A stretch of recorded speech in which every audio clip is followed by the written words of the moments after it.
Hello, friends, and welcome to Impact Everywhere, a podcast that searches for people having a positive impact in unexpected places. My name is Benjamin Von Wong, and today I'm excited to introduce you to Joshua Bellhumer, a managing partner and creative director of the Webby Award-winning Brink. That's B-R-I-N-K. Now, what is Brink, you ask? Well, it's a creative group composed of 4 different parts: an agency, a consultancy, a foundation, and last but not least, a film distribution company. And in each and every one of those branches, they are guided by a sense of purpose to elevate their communities and culture. Located in both Tucson and Washington, Brink is listed as one of Inc.'s 5,000 fastest growing companies and has worked with a wide variety of clients, from corporations to election candidates and causes. What I found most interesting, though, is how Josh thinks. He speaks both the language of a storyteller and that of a business executive. In today's episode, we explore what purpose means to Josh and how it informs his business decisions and attracts dream clients. 3 things I found most exciting. First, that the future may be bright for individuals like myself should corporate social activism become the next big thing. More on that later. Second, an explanation of why the binary thinking of machines may be rubbing off on us and why that is not a good thing. And third, that just because you're the middleman or woman doesn't mean you have to wait for companies to come to you with causes in hand. You can also find the causes and be the one to make those connections. All of this and more in today's episode. This is Joshua Bellhumer, and I've just asked him what got him to pursuing his purpose. The primary driver was the 2016 elections. So we've only been calling ourselves a purpose-driven agency for 3 years now. And that's because, election night, when it was clear Trump was going to win, was just a rude awakening for us that things were going down a path we did not like. And this idea of business is just business. Can't stand. We have to fight. I also think there's this complicating factor with that. And I think the primary reason is definitely the use of disinformation and content in general online and through social media.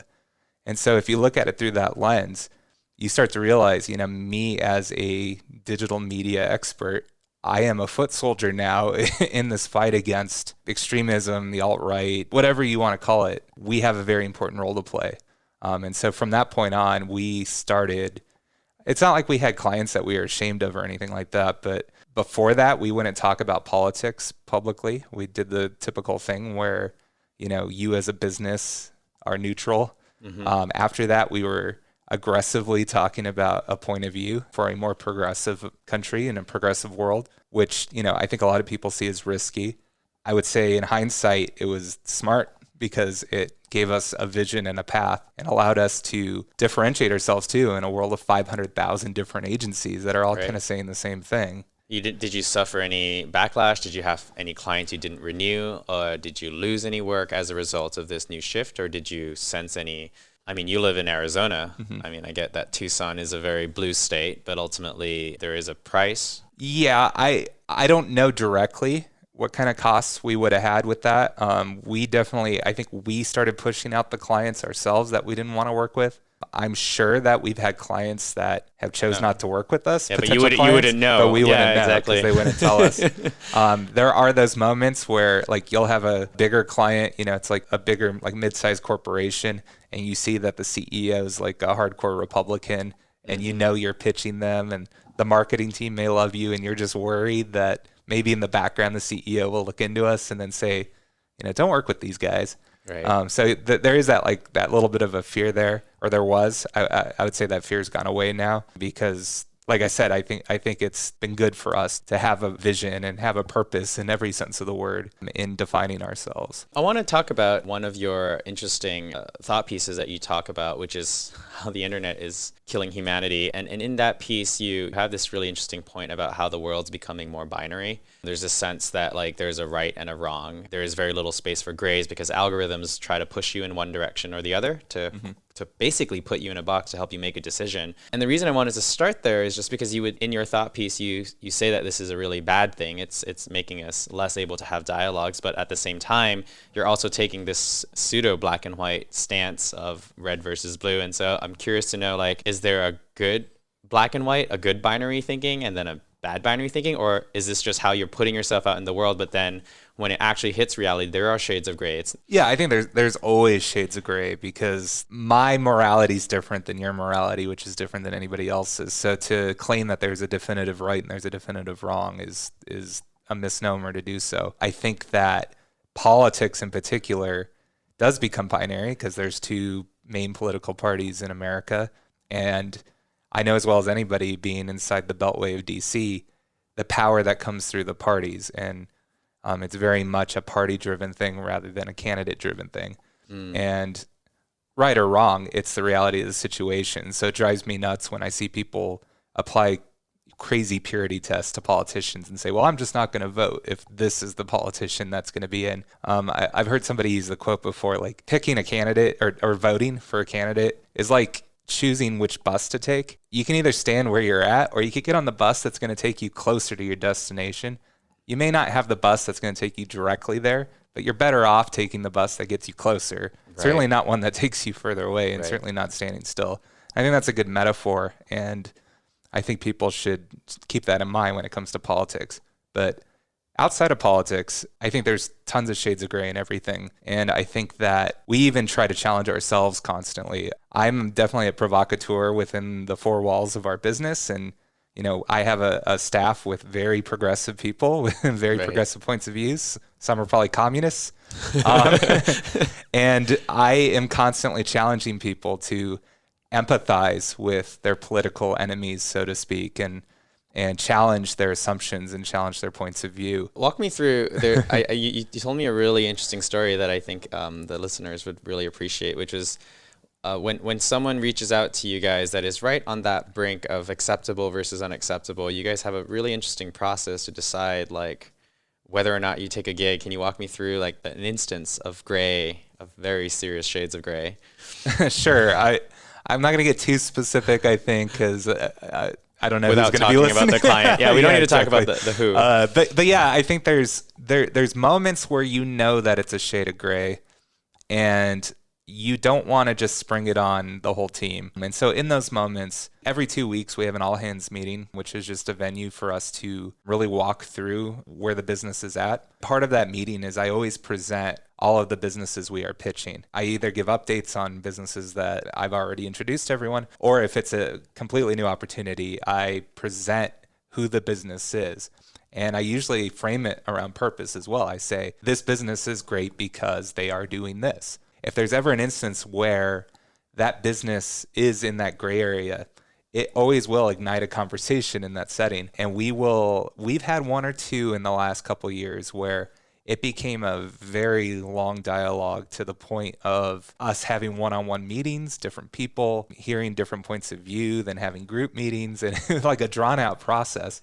We got to the point, I think there's just one in particular where it was so tough because the majority didn't want to do it, from just like in a vacuum, didn't want to do it. But from a business standpoint, there was these politics at play where if we didn't take on this client, it might have cost us our biggest client that we already had, that we loved. And that was a really hard one to navigate. And where we actually ended up landing was the members of our team that didn't want to work on it were allowed to step away and not have to see it or touch it or look at it.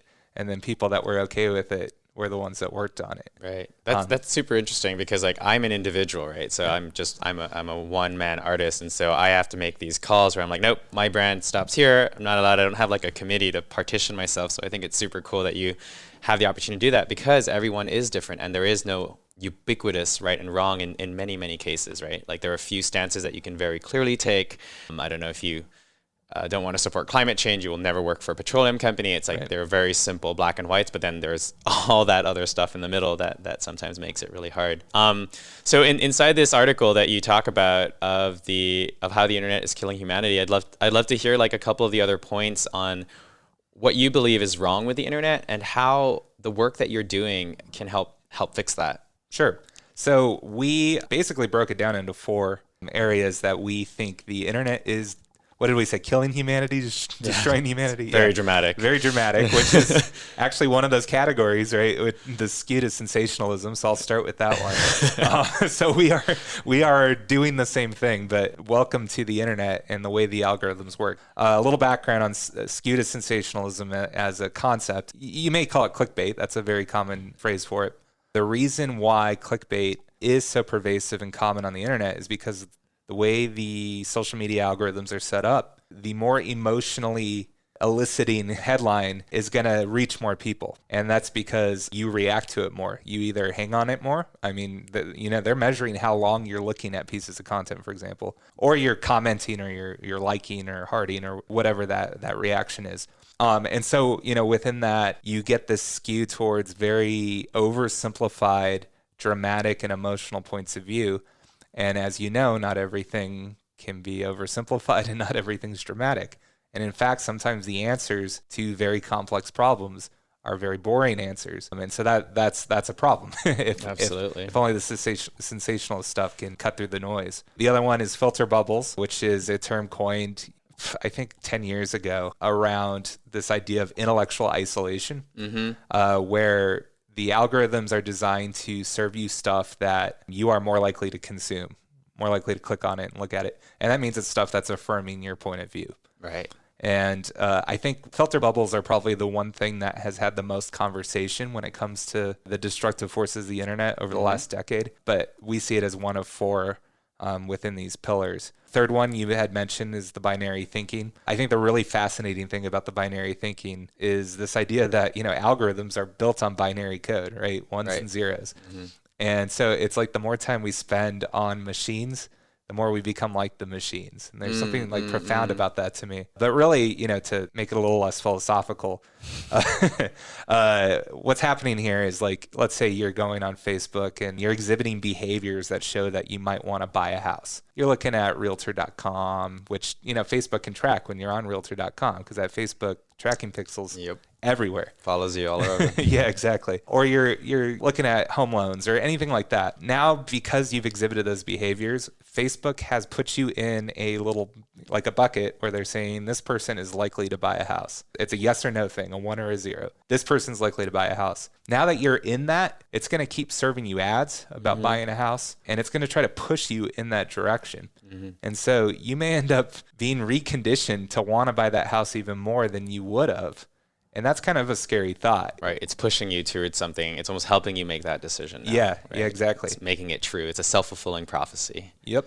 Now, keep in mind, this is machine learning that's doing this. So it's not humans that are controlling this process. Machines are amoral. So think about things like extremism, whether you're talking about like white supremacists or you're talking about Islamic extremism or anything like that. You start just showing those behaviors a little bit, it's going to start pushing you in that direction more. And it goes in all directions. It could be radical liberalism has the exact same problem. Yeah. It doesn't matter which side of the coin you're on. You get pushed further and further into one direction. Yep, definitely. And then the fourth one we're calling unclear authority.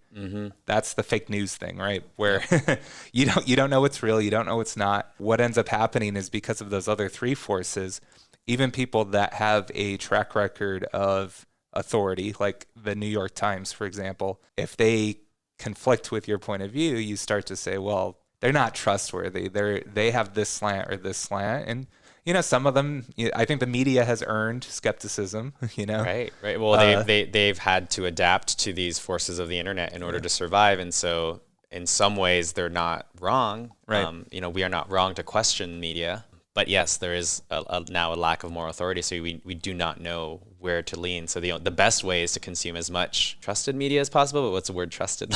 Yeah.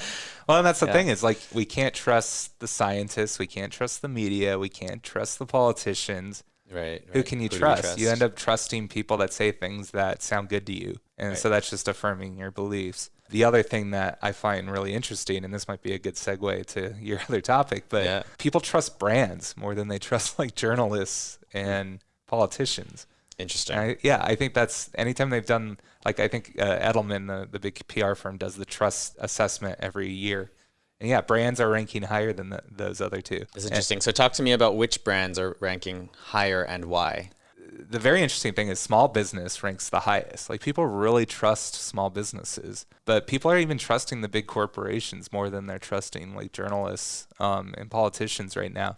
And I think it all has to do with the power of marketing, the power of brand loyalty and brand affinity. Where is it because brands have more money to pour into a better story? That's probably that's probably a huge part of it. Yeah, I think so. And I also think that people see brands as these things that are helpful in their lives a lot of times. Brands don't have to do the challenging work that politicians and journalists have to do. Mm-hmm. So they can always stay in this kind of fake happy world of marketing, right? And never have to be in a gritty, real scenario, unless they choose to be, which is something that you're seeing happen. And that leads to this idea of this purpose-driven movement, right? And a lot of brands are trying to say, yeah, we're purpose-driven, but you can tell which ones are truly doing risky maneuvers and which ones are just saying the words but not actually having to back it up. So then to talk about that real quick, you have this other piece on your website that talks about the need to move away from corporate social responsibility into something brand new that you've coined as corporate social activism. And so tell me maybe what is wrong with corporate social responsibility as a topic and why corporate social activism might be a better approach. Yeah, so I think the big issue with corporate social responsibility, that came out, I think, around the 60s. And it was always rooted in this idea that businesses are innately just bad. They're going to have some sort of negative effect on society.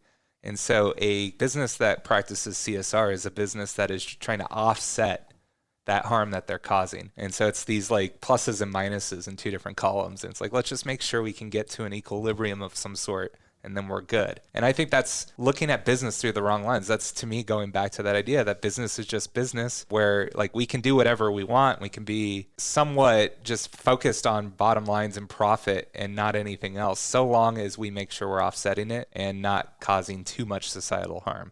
I think businesses can reframe that and think, can we actually help society? Can we be rooted in putting purpose above profit and having profit just be the thing that keeps us sustainable so that we can continue to pursue our mission? Right. So you want them to take more leads, harder stances, stand for something, even if it goes against something you believe in? Because it goes both ways, right? No, I think that a business needs to be rooted in understanding what its purpose is, what impact it wants to have on the world. And then it needs to be like an unapologetic advocate for that. Right. No matter if it costs them business or not, which, we have plenty of options, in our consumerist society of different businesses to purchase from. And so it makes sense from a business standpoint as well for you to do that, to create your own lane and to stick in it. So then in a couple years, there might be a mirror agency to yours on the opposite side of the fight. How would that look? I mean, and I'm sure there is. I don't spend a lot of time researching agencies that are doing purpose around conservative. I guess it doesn't make sense, though. Well, it does make sense. It does make sense. They would just be fighting around different things. I mean, it's a different language structure. It's a different message. It might not wholly align with. Right. Yeah. I guess the reason I was saying it didn't make sense is because I was thinking of like conservatism as protecting a status quo. But we are in this weird new energy where like the conservative movement's become the counterculture movement in some aspects. They feel that way anyways. And it's a little bit more regressive now where it's like we want to go back, right? We want to make America great again. Yep. Go back to where we were. So that does make sense. It is its own form of, like I said, I called it regressivism, but they'd call it progress. It's trying to move the needle back a certain way. Yeah. That's an interesting thought. And I have to support it, right? I don't have to agree with what they're doing, but I agree with the model. And I think it's good to be upfront about what you are and what you stand for. Because that means that if you were trying to have a conversation, then we could bring now these two people from opposing viewpoints who have taken a stance to have that conversation. It would be almost an invitation for dialogue when you see someone who's taking a stance but still open to explore. Because I think that's what you're doing. You are taking a stance, but you're still willing to have those conversations. You're not turning people down at the door. Yeah, I think so as well. And I think, going back to this idea of corporate social activism, what we're saying is, I think businesses have been trying to influence public policy for as long as Washington's been a thing. That's not new. They've just always done it through... In the shadows. Yeah, in the shadows. And, they hire lobbyists, and that's the way it worked. But because of the new social media age, so much political power comes from the grassroots and comes from the zeitgeist, the cultural zeitgeist, that brands have to be able to like participate in that if they do want to move the needle. It can't just happen in the shadows. And so then the question becomes, are they doing it for the causes we care? Yeah, the right reasons, for things we care about, or are they just doing it to make as much money as possible? And I think that's something for consumers to decide. My argument to businesses would be, if you're out there and you're, again, unapologetic about what you stand for, it makes it easier for consumers to decide, and it benefits you. Right. Absolutely. No, I couldn't agree more. I mean, I've certainly gone down a similar path with Impact, hoping to find the specific ones that champion the same causes, because I mean, we're all looking to find more purpose in our lives and to find a clarity of mission. And for the businesses who finally manage to turn their head in the right direction, which takes a long time and it's progressive, it's not, once again, it's not black and white. Right. I think, we have a choice as storytellers to look and see, who do we want to support? Do we want to encourage good behavior, or do you just want to like slap people who are doing the bad thing, right? So there's kind of like two approaches towards it. And it looks like you're taking that really positive approach of signaling out loud that you are looking for people who want to make a difference, and then those people are seeking you out, and then that creates like a positive cycle. And based on what you're saying, as your business has grown, it's been working out for both you and your clients all at the same time. Yeah, and I think I've seen that a lot of our clients in recent years, sometimes they're aspiring to be that. They want to be the purpose-driven company. Mm-hmm. And so they look to somebody like us to help them figure out what that means and define it. And a lot of times our engagements with clients are starting with like a consulting level of doing workshops and research and all of that around their employees and their C-suite, mm-hmm. To identify what that purpose is and make like a really clever purpose statement, and then usually root some sort of like tagline within it. So it's our big idea that we can all rally behind. And everything we do from that point forward, whether it's advertising or internal communications or, any sort of like customer experience, is rooted in that purpose. I think that I'm seeing more and more businesses want to do that. The authenticity factor of it, I think, changes from business to business. I think something that I ask myself often is, can a publicly traded company ever be that? Right. Yeah. I don't think so. I've decided that you have to be privately owned in order to truly be an activist brand, because you have a responsibility to the shareholders and to profit in the way we've set up our system. So does that mean you wouldn't work with a publicly traded company? No, not necessarily. I think that there's publicly traded companies that operate responsibly. I just think the nature of our work with them would never be truly helping them become an activist brand. It would just be more doing general branding and marketing with them. What I'm talking about is this very specific thing, this corporate social activism.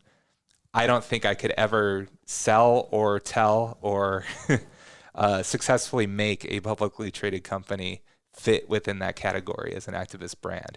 But there's been movements recently, like that thing that happened where 500 CEOs came together and said that, in order to be a responsible company, in order to be responsible to our shareholders, we need to act responsibly for the good of the entire planet. We can't just think about our shareholders because we're playing the long game. I don't know, like, to push back a little bit against what you just said, there could be some semblance of hope in that front. And while the change would be a lot slower, it's one of those things where you almost have to keep encouraging them with the little steps, and until it becomes so integrally part of the identity that now they can no longer go back. Do you see a world in which, story can help really guide that new direction? Yeah, well, I think like that example you just gave, I would still categorize that as corporate social responsibility. And in that, like, I guess still too general, too weak, too soft. To try to give it like a very clear distinction, I see CSR as organizations operating responsibility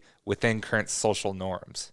I see. Where I see CSA as organizations heroically standing for something that they care about and trying to reshape culture, shift culture. Right. So give the listeners an example here, because I think it'll really help just to give something very tangible. What's an example of like a CSA campaign with a client that you've championed, and that has completely shifted the way they're seen and shifted a norm of what could be? I'll give you two examples, one that we didn't do and one we did do.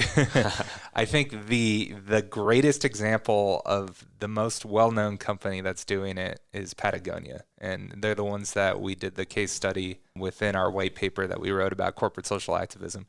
And to me, the two biggest examples for why there's activism here rather than just responsibility. One is they sued the Trump administration over public lands. Like, suing the federal government is an example of going that extra step and truly waging a war rather than just doing a PR veneer or a marketing and advertising veneer. And the other thing is the fact that when they sell their like jackets, for example, they want you to keep that jacket for life. They repair it for free.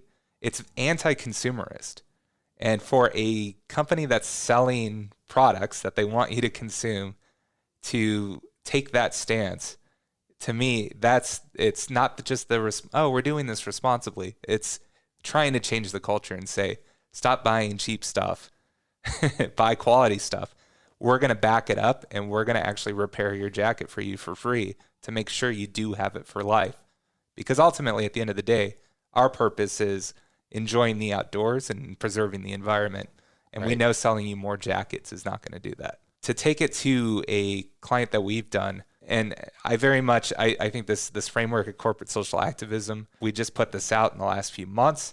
And so it's a new frontier and we're moving forward with it. But here locally in the Tucson and Phoenix markets, we're working with a credit union who we wanted to do campaigns around localism with, because we do think, part of the spirit of a credit union is this idea of keeping more dollars locally in the local economy.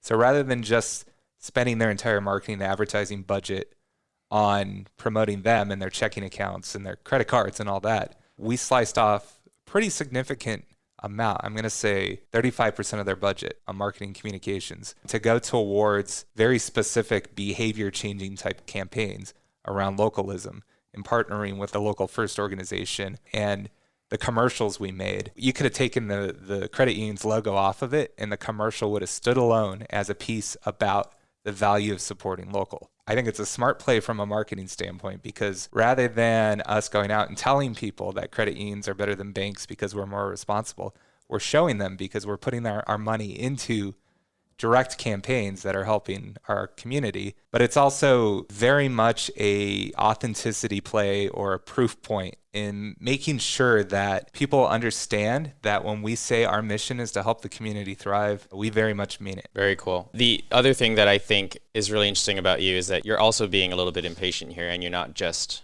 waiting for companies to catch up to you, because ultimately as a storyteller, as an agency, you need to find someone worthy and someone willing to have that conversation and willing to spend the money in order to survive. And so you have some pretty interesting strategies that you're currently working on to take control of the change that you want to see in the world. Do you want to walk through that a bit?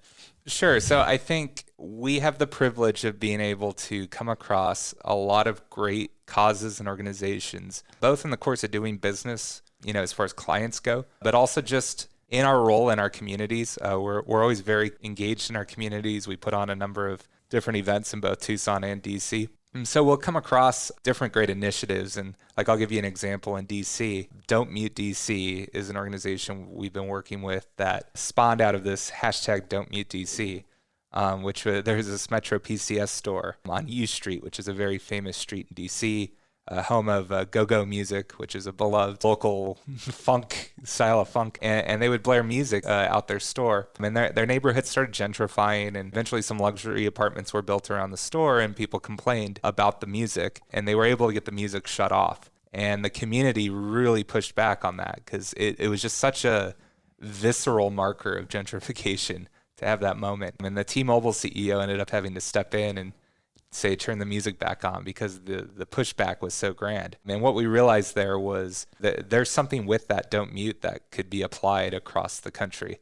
Because of that relationship we have with them, and we've been working with them and kind of consulting with them on a pro bono basis. But what I want to do and what we're actively working on now is taking those relationships then and then going to these big brands that have the deep pockets that can fund bigger initiatives and creating a basically three-way relationship where the brand is benefiting from the cause, The cause is benefiting from the money of the brand, and we are the strategy and the creative behind it and the ones brokering it. And so that way we can accomplish our goals in helping these causes that we do care about, but actually having resources behind it and getting paid so we can keep our lights on. Right. So to do more of those projects. And I think we can really then push that corporate social activism idea forward more, because these brands are now being able to dip their toes into the activism waters in a way that they're letting another cause that's already established kind of lead that, be the tip of that spear, but they're going to be behind it. And they will benefit from it, but they also don't have to try to figure it all out themselves. Right, and they're also partially shielded. So they're shielded by your experience, because they're going to trust that you've represented brands properly in the past, and you're able to properly introduce them into the world without it feeling too abrasive or too disingenuous. And so you're also taking control of the outcome while also controlling the narrative. And so that's really where the power of a great storyteller comes into play. Absolutely. Yeah. And I think that's probably a unique aspect about us, because not a lot of agencies have a significant amount of brand marketing experience and political and advocacy experience. Right. And so being able to kind of join those two through something like this, I think makes a lot of sense. And it's something that I think is definitely our future. It's not paying our bills yet. Like I said, most of what we're doing right now is pro bono in that space. The activism, or the advocacy, I should call it, that we do in DC, some of it pays the bills. We've been,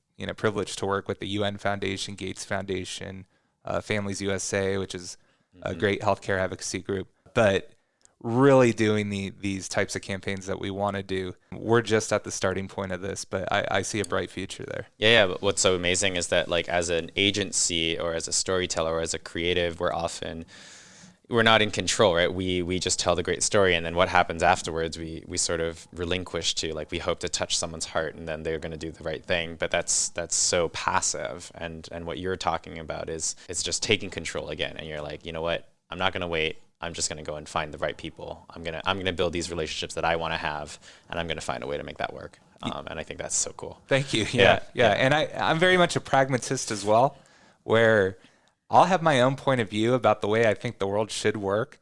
But I want to play the game the way the rules are laid out and try to make the most progress possible. So I'll give you an example with that, because I'm a big champion of arts and culture on a community level specifically. One of the things that I've noticed is, like, my personal feeling is that arts and culture should stand on its own for the human experience behind it. But when you're trying to get funding and you're trying to get coalitions on board, a lot of times you have to reframe that conversation around economics. Mm-hmm. And so even though I personally feel like the art's art, we don't need to talk about the economics. I don't care if it makes money or not. Mm-hmm. I know how to have that conversation. I know how to use terms like creative economy and talk about how it can help invigorate communities. And I can talk about the stories of cities like Toledo that really, like, took a depressed economy and turned it around through their creative economy, and be able to garner support. And it just makes sense from the decision makers and the people with money, so that we can make progress. Right. And I think, having a mentality of, like, absolute purity and not being able to have the right conversation with the right people and change the way you talk about an issue depending on who you're talking about is just doing yourself a disservice. Absolutely. So then what would you say is something that the less connected creatives out there who are really struggling to balance out survival and creativity, but also wanting to make a difference and wanting to be more involved, like, what do you think there's something that these people can start to do? So I can speak a little bit to what we went through and how you can kind of interpret that we'll call it a step-by-step process. Sure. I think the first thing is you have to draw a line for yourself, and then you have to be willing, like, you have that line move the further along in your journey you get. And so what I mean is, never compromise your morals, only work with people that you'll feel good about working with, but also recognize that you're going to do work that is probably not helping you on your path. It's just paying your bills. And that's okay. You're going to have that. But what's important is what you publicly put out there about yourself. needs to be cultivated around where you want to be 5 years from now, 10 years from now, whatever your vision is. We made deliberate decisions to not put stuff out there publicly that we were working on, and only put out the stuff that we thought fit with where we were heading, in order to cultivate that image.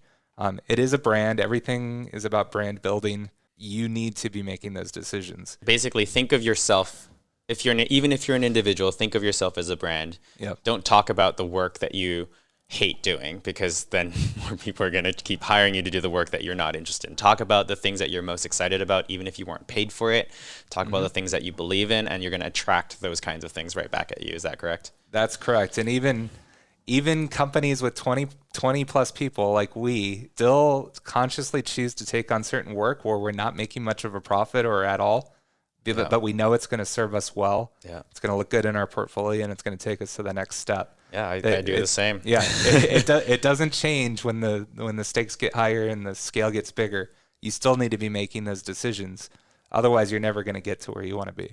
That's amazing. Thank you so much for that advice. Thanks for the conversation. I think you've given everyone here a lot to think about. And where can people go and discover more of what you guys do? How can they follow along with the journey? How can they be a part of the journey? Sure. So we're just at brink.com, brink.com. We've been around long enough that we have one of those easy domains, which is great. We do have an email newsletter sign up that I highly recommend, because what we do is every other week we send a very simple, very compelling email that we call You Ought to Know, where we just share the one thing you need to know about what's happening in culture or what we're up to that we've learned from. We're trying to be very respectful with people's time. We know people get a lot of different emails. So that's something that I'm proud of, that we get very good feedback on. And I think our mailing list is up to like 4,000 on that, which I'm proud of as well. We're not as great at social media as we should be, but we are on social media, and that's all on the website, so you can follow us along there too. So there you have it, guys. I'm curious to hear which parts of the conversation you found most interesting and what questions I should have asked that I didn't. Shoot me an email on hello@impacteverywhere.org. Next episode, we'll be interviewing Will Mesner, who has worked at World Vision for almost a decade. World Vision is a massive nonprofit that works in over 97 different countries on humanitarian aid, development, and advocacy. I asked Will to share the different ways change can be achieved, the importance of art within the nonprofit sector, and why failing at a movement may not always be a bad thing. If that sounds at all interesting to you, make sure you subscribe, because impact is everywhere.